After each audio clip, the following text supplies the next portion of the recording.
DRG Kids। कहानी सोने की बारिश।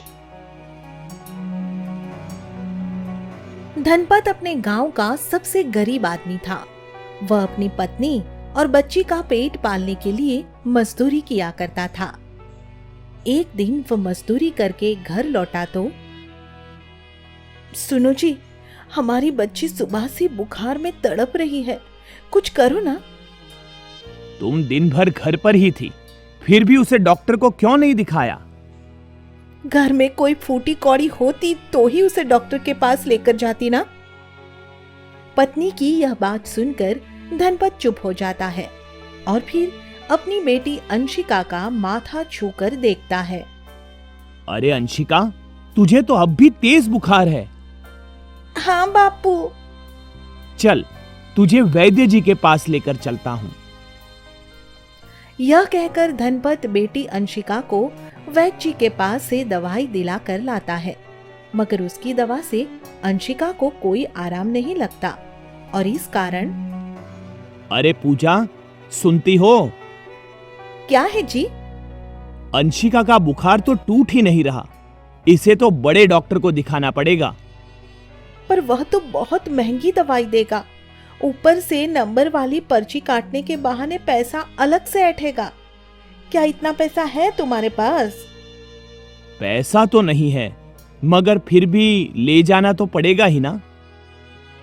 यह कहकर धनपत और उसकी पत्नी दोनों अपनी बेटी को लेकर एक डॉक्टर के क्लिनिक पर जाते हैं, मगर बिना पैसों के डॉक्टर उनकी बेटी को देखने से मना कर देता है।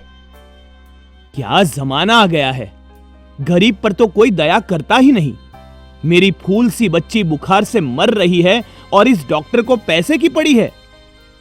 इसने तो इतना भी नहीं सोचा कि गरीब आदमी की बीमार बच्ची को देख ही ले, भगवान करे। यह कहते कहते पूजा रोने लगती है और फिर धनपत उसे समझाता है।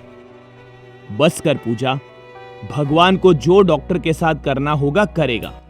तू इस समय रोना बंद कर और बच्ची को लेकर घर जा। और आप? मैं इसके इलाज के लिए कहीं से कर्ज मांग कर लाता हूँ। इस तरह अपनी पत्नी को घर लौट जाने का कहकर धनपत कई लोगों के पास पैसा मांगने जाता है, मगर उसे कोई भी पैसा नहीं देता और हार कर वह वापस घर लौटने लगता है। मगर तभी उसकी नजर एक साधु पर पड़ती है जो जमीन पर बेहोश पड़ा था। शायद गर्मी की वजह से बेहोश होकर गिर पड़ा है बेचारा साधु, मुझे इसकी मदद करनी चाहिए।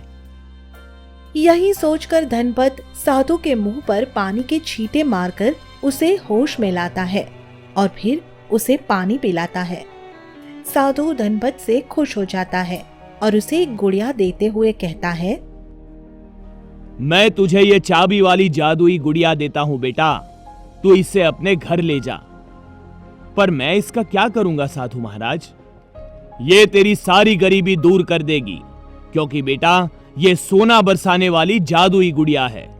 तू जब भी इसमें चाबी भरेगा तो ये नाचने लगेगी और तेरे घर में सोना बरसने लगेगा। साधु से सोना बरसाने वाली गुड़िया पाकर गरीब धनपत की खुशी का ठिकाना नहीं रहता। वह तुरंत घर आता है और फिर, अरे देखो तो पूजा, मैं क्या लेकर आया हूँ। ये तो एक साधारण सी गुड़िया है जी। ये साधारण गुड़िया नहीं, बल्कि सोना बरसाने वाली गुड़िया है। यह कहकर धनपत उस गुड़िया में चाबी भर देता है और फिर जैसे ही गुड़िया नाचने लगती है तो घर में सचमुच सोना बरसने लगता है। यह देखकर धनपत और उसकी पत्नी दोनों हैरान रह जाते हैं। अरे यह तो चमत्कार हो गया। घर में तो सचमुच सोने की बारिश हो गई। अब तो हमारी गरीबी सच में ही दूर हो जाएगी जी।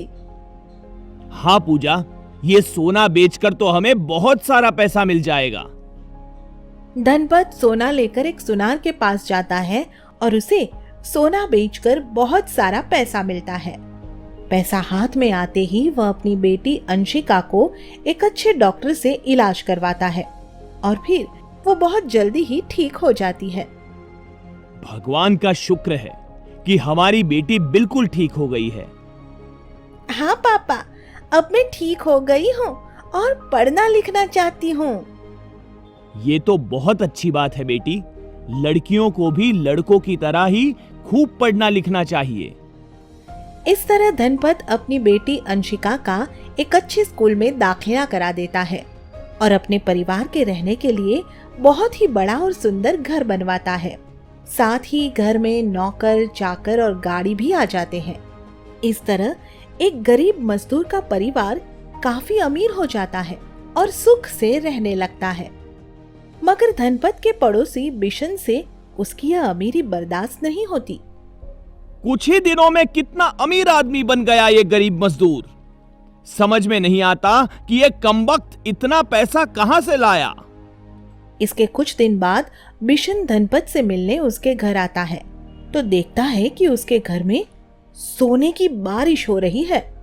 उसके घर में सोने की बारिश होते देखकर बिशन दंग रह जाता है और अरे धनपत, ये सोने की बारिश कैसे? क्या कोई जादू मंत्र सीख लिया है तुमने? अरे नहीं भाई बिशन, ये सब तो साधु महाराज की कृपा का फल है।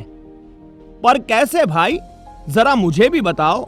मैं तुम्हारा पड़ोसी हूं, तुम मुझ पर तो विश्वास कर ही सकते हो।